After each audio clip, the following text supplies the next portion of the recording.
fructífera, puedas entenderla, puedas discernirla,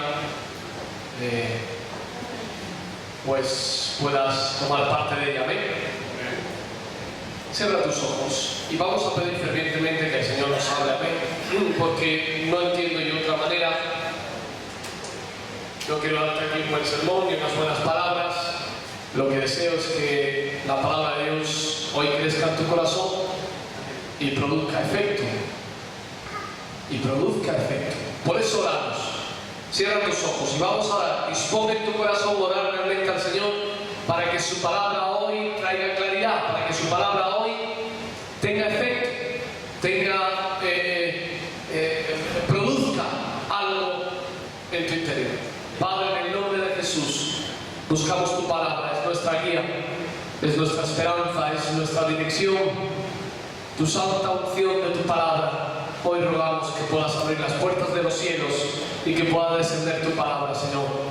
Yo te ruego para que quites todo estorbo de mí, Señor, que quites toda impureza, Señor, que quites cualquier suciedad, que tú me limpies y que tu Espíritu hoy pueda hablar por medio de mis labios, Señor. Que tu Espíritu hoy mueva este lugar, que tu Espíritu hoy haga que esta palabra crezca en los corazones, que hoy sean removidas las aguas por medio de tu Espíritu y que la gente no se quede indiferente.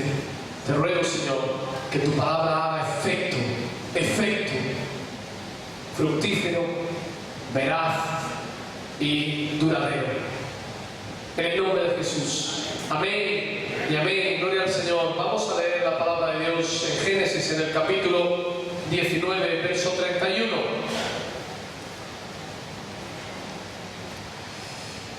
Bien, hermanos, me gustaría de verdad que no os distraigáis mucho. Los niños son niños y bueno, se mueven y son más inquietos, pero los que ya somos adultos pues podemos tener una actitud de reverencia a la palabra y de reflexión profunda. Amén. Por eso te digo que tienes que captar la palabra. Y a veces los ojos es uno de los sentidos, la visión, pero necesitas tocar, palpar la palabra, no solo oírla, sino degustarla también. Y para eso tienes que estar ahí, con tus ojos, tus oídos, tu tacto, el sabor de tu interior, degustando la palabra. Amén. Amén, hermanos. Bien, gloria al Señor. Espero que no te distraigas. Espero que puedas hoy pues adquirir la palabra. Amén. Bien, bendito sea Jesús. Dice la palabra del Señor y leemos en el capítulo 19 de Génesis, verso 31, dice la palabra del Señor. Entonces la mayor dijo a la menor: nuestro padre es viejo y no queda varón en la tierra que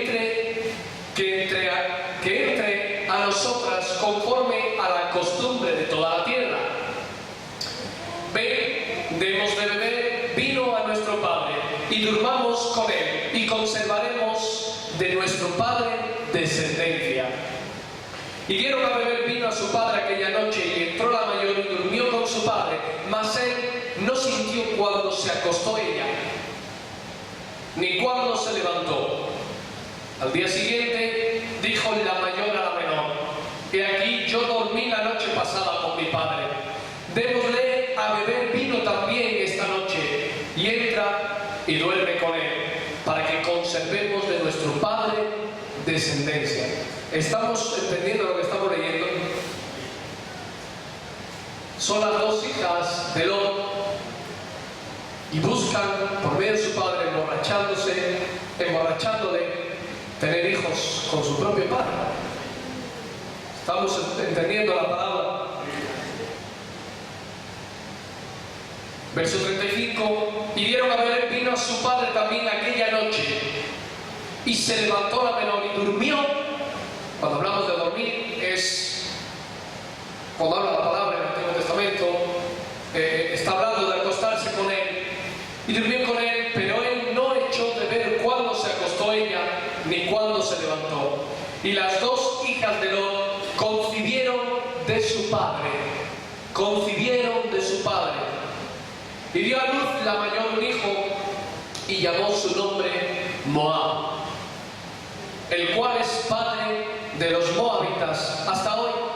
Y la menor también dio a luz un hijo y llamó su nombre Ben-Namí, el cual es padre de los amonitas hasta hoy. Que el Señor bendiga su palabra. Este capítulo nos habla de Sodoma y Gomorra y nos habla de cómo Dios manda unos ángeles en favor de Lot, porque Dios tiene planes para Lot y bueno, entiende que es un siervo de Dios y de alguna manera quiere salvar su vida y la de su familia. Y cuando el Señor se ofende grandemente con la perversión moral, sexual y degradante de la sociedad en aquel momento en Sodoma y Gomorra, pues la destruye, pero manda salir de aquel lugar por medio de los ángeles que profetizan y que hablan claramente a Lot y su familia para que salgan de allí corriendo. Y después de huir de este lugar, el Señor destruye aquellas dos ciudades y manda fuego y azufre del cielo hasta tal punto que consume las ciudades, las quema. Se veía desde lejos toda la humareda grande y todas las ciudades consumidas. Y cuando se encuentran huyendo de este lugar, cuando salen escapándose de Sodoma y Gomorra, pues la situación se torna un poco grave, porque las hijas, en su entender, según la creencia israelita y según las costumbres de su sociedad, se iban a quedar sin la posibilidad de tener un marido. O sea, que se acaban esas ciudades, se acaban todos los hombres y ellas se veían sin la posibilidad de quedarse con su marido y de, por lo tanto, tener luego descendencia. Eso era una terrible maldición en aquellos tiempos. Hoy en día casi que parece que es una maldición tener un hijo, porque vamos, algunas parejas cruzan los dedos, ¿verdad? Y ponen todos los medios posibles anticonceptivos para no tener un hijo.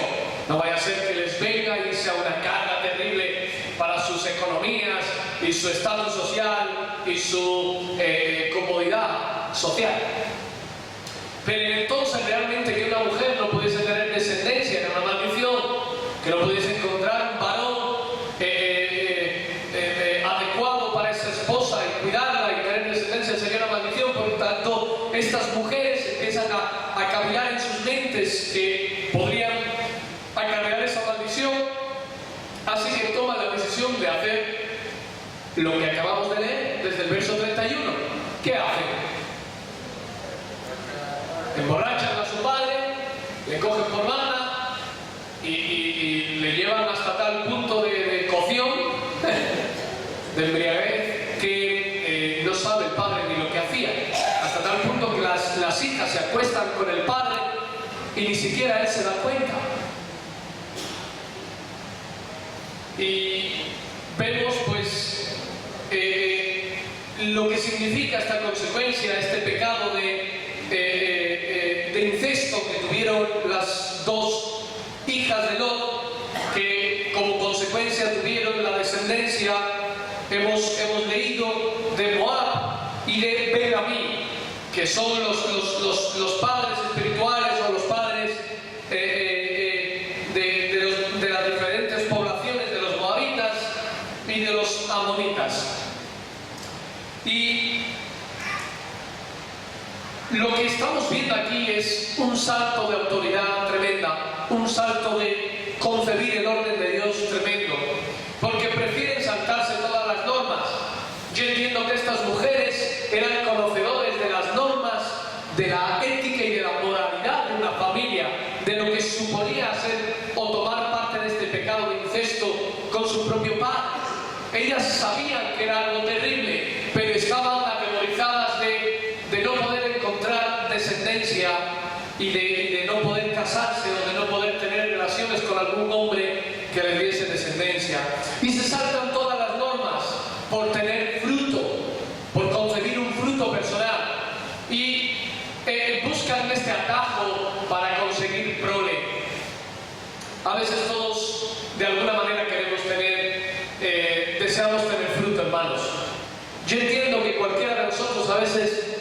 en nuestra intención personal deseamos tener fruto de algún tipo, fruto económico, fruto personal, madurez en nuestras vidas, fruto con nuestros hijos, que vayan creciendo, que vayan estudiando, que vayan aprendiendo, que se vayan haciendo profesionales en algún área, que nosotros mismos vayamos alcanzando logros personales.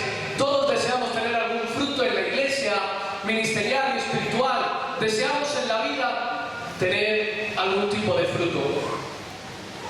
Pero estas mujeres se saltaron todas las normas por tener fruto. Buscaron los atajos carnales y naturales por tener fruto. Sí, nosotros queremos a veces ver la bendición en nuestras familias. Queremos también ver la bendición en esta iglesia y en nuestras iglesias de cuerpo de Cristo.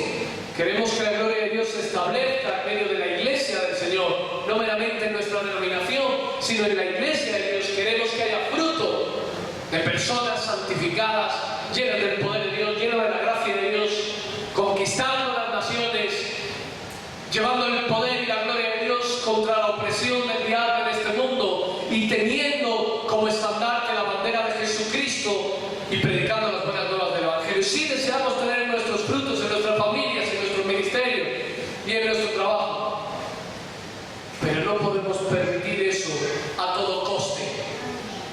No podemos saltarnos el orden de Dios, el camino que Dios marca por querer hacer lo que nosotros a veces perseguimos.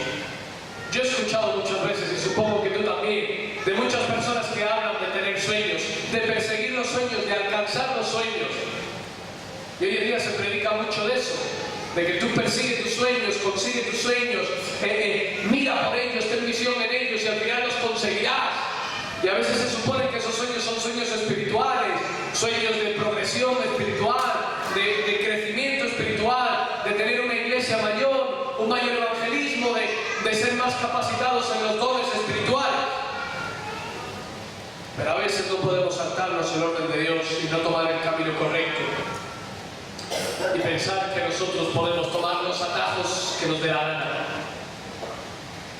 Y dice la palabra del Señor muy claramente cuál es, cómo funciona Jesucristo. Y nos dice: yo soy el camino, la verdad y la vida.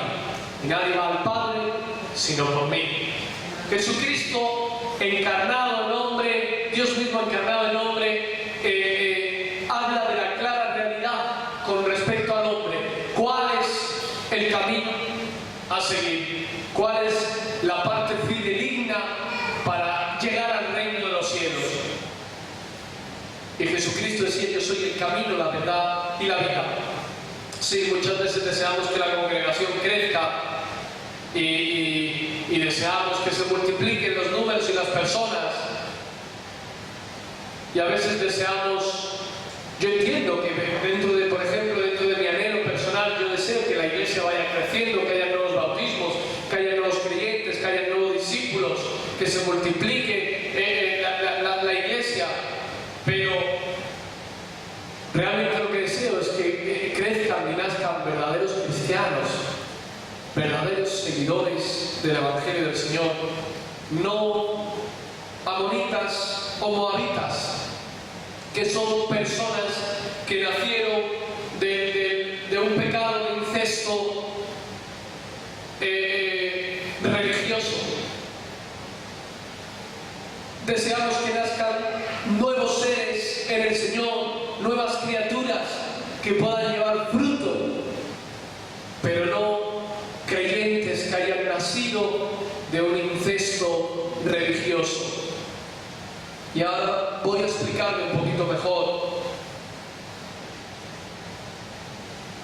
A veces malinterpretamos cuál es el camino por el que tenemos que creer, por el que tenemos que madurar, por el que tenemos que crecer. Y a veces también malinterpretamos cuál es la doctrina que tenemos que llevar a otras personas. Y a veces terminamos tropezando siempre con la religión. Y terminamos tropezando siempre entendiendo nuestras cosas humanamente, sin ningún tipo de libertad del Espíritu de Dios. Sí, muchas veces nosotros queremos que la iglesia sea productiva, que sea eficiente, que realmente tenga capacidad para obrar milagros, para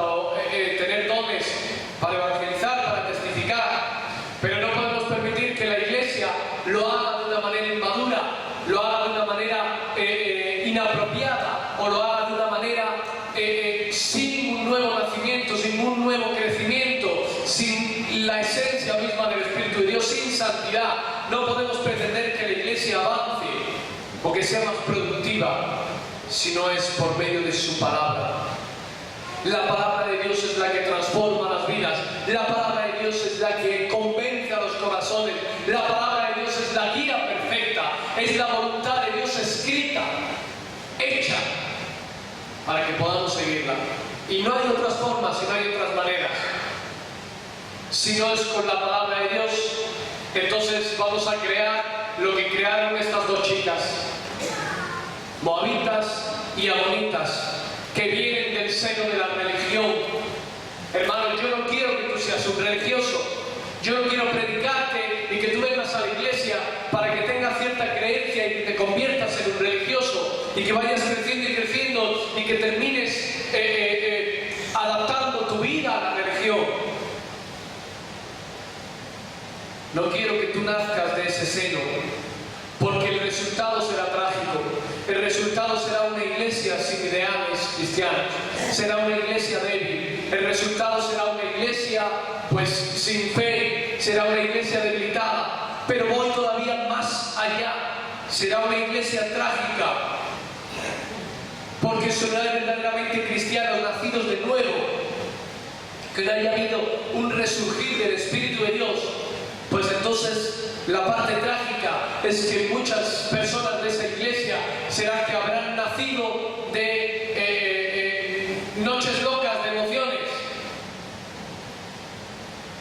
o de cultos locos de emociones,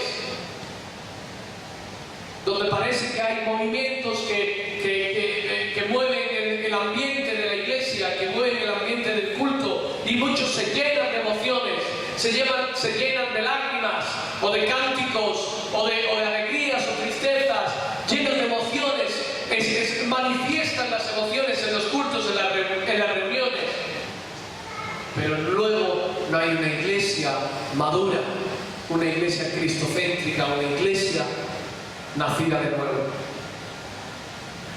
Hermanos, se me vienen a la mente algunos famosos, algunos de ellos han muerto recientemente, pero si nos vamos a unos años atrás, vemos a Elvis Presley. Elvis Presley, el hombre que ha hecho historia con el rock and roll, el hombre por excelencia del rock and roll, que pasarán los años y los años y los años, y aún todavía la descendencia de ese rock and roll irá creciendo y creciendo y creciendo. Hay cada día más adeptos, más personas que para ellos significa todo. Y él empezó en un ámbito cristiano, en una iglesia cristiana. Su familia era creyente y él fue creyente, pero decidieron que su don era un don para manifestarlo al mundo y para dar su excelencia de su don personal y manifestarlo en el mundo. Pero no nos damos cuenta del tremendo error que fue irse por los derroteros de creer que se puede convertir a la gente, por ejemplo, por medio de la música.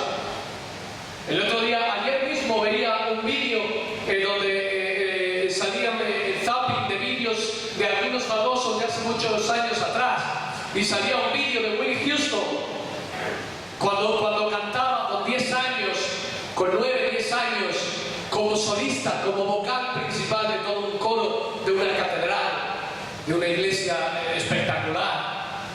Y allí estaba ella demostrando su don personal.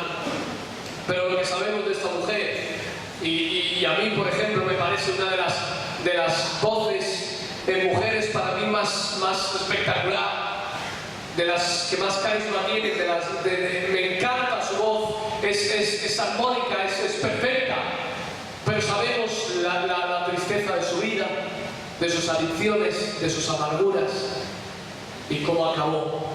Y así, pues bueno, más recientemente, hace un par de años, Amy Winehouse, pues ahora la que le decía la nueva reina del soul, ¿verdad? También venía y procedía de un ámbito cristiano. Pero ¿qué les lleva a estas personas a perder la verdadera identidad? a que al final sean engendros espirituales, que sean engendros monstruitos religiosos. Se distorsionaron, perdieron la visión porque querían de alguna manera aprovechar sus dones. Sí, eran buenos sus dones y querían aprovecharlos, pero lo hicieron de una manera errónea y no nacieron de la palabra de Dios. Y al final, pues se crearon movimientos anticristo. Se crean así movimientos anticristo. Algunos que aparentemente eran creyentes y creían en el Evangelio y miraban al cielo y levantaban sus oraciones. Voy más allá, creo que Marilyn Manson era también descendiente de una familia cristiana. Y estamos hablando de uno de los principales hombres más diabólicos en el mundo del hard rock. Y es completamente satánica, adora a Satanás con todas sus canciones. Y es un demonio personalizado. Hermanos, ¿cómo puede ser que salgan esos engendros? ¿Cómo puede ser que a veces conozcamos a muchas personas que han pasado por la iglesia, que han levantado sus manos, que han adorado al Señor, que han levantado sus oraciones, que se han bautizado, que han sido partícipes de la Santa Cena, que han hecho, incluso han tenido dones y han participado en montones de actividades, pero que hoy en día son más carnales que la gente del mundo, que hoy en día se convierten hasta enemigos de la iglesia? ¿Cómo puede ser esto? Y como digo, algunos se convierten en anticristo. Dice la palabra del Señor que el anticristo saldrá de vosotros, o sea, de nosotros, aunque no es de nosotros, pero saldrá de la iglesia, aunque no es lógicamente una nueva criatura del Señor, pero saldrá de la iglesia. ¿Cómo puede ser que los mayores opresores y ofensores de la iglesia salgan de la iglesia? ¿Cómo puede ser esto, hermanos? ¿Cómo es posible? Muchos quieren muchas cosas en sus vidas y con la iglesia y conseguir grandes cosas en la iglesia. Yo sé de muchos visionarios, a lo mejor nosotros no somos tan visionarios, somos personas más sencillitas en la iglesia, pero he conocido muchos visionarios de la iglesia, pero se han distorsionado, han perdido el rumbo a Dios mismo y su palabra, su verdad escrita.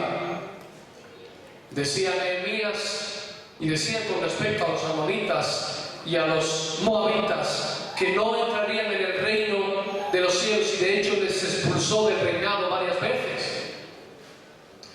¿Cómo es posible que estas dos mujeres que venían de una descendencia creyente y cristiana, de un padre que procuraba hacer la voluntad de Dios, cómo puede ser que estas descendencias que eran del mismo pueblo de Dios, escogido de Dios, que vivían ahí, pero que al final se hicieran pueblos, naciones contra Israel, contra el mismo pueblo de Dios? Sí, aunque tú quieras resultados para tu vida, no puedes saltarte las normas de Dios. Aunque tú quieras resultados para tus hijos, no puedes saltarte la palabra de Dios.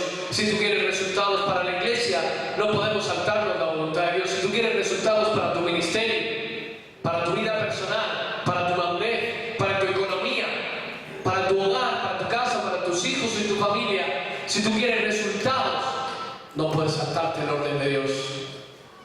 Aunque muchos viven constantemente saltándose el orden. Y luego vienen esos problemas de crear monstruitos. He conocido muchos hermanos que han ido creciendo sus hijos, y luego han sido verdaderos monstruitos. Y a lo mejor ellos eran grandes predicadores, natos, evangelistas, pastores, obreros de mucho tiempo, que han tenido dones, que han tenido talentos, que han hecho incluso sanidades y milagros, pero luego no han puesto la semilla de Dios, la clara semilla de la palabra de Dios en sus familias. Y al final se han distorsionado y han crecido monstruitos. Y algunos aman más la obra del Señor que al Señor mismo. Algunos se enamoran de la obra de remar, algunos se enamoran de la obra de la iglesia, algunos se enamoran de la obra social, algunos se enamoran incluso del trabajo, algunos ya son adictivos al trabajo, pero a muchos se les pierde de rumbo a Dios mismo, y esa es la raíz principal del problema. Y todos queremos que hayan buenos resultados. Tú quieres tener buenos resultados en tu vida. Vamos a ver, si tú tomas decisiones en tu vida, quieres que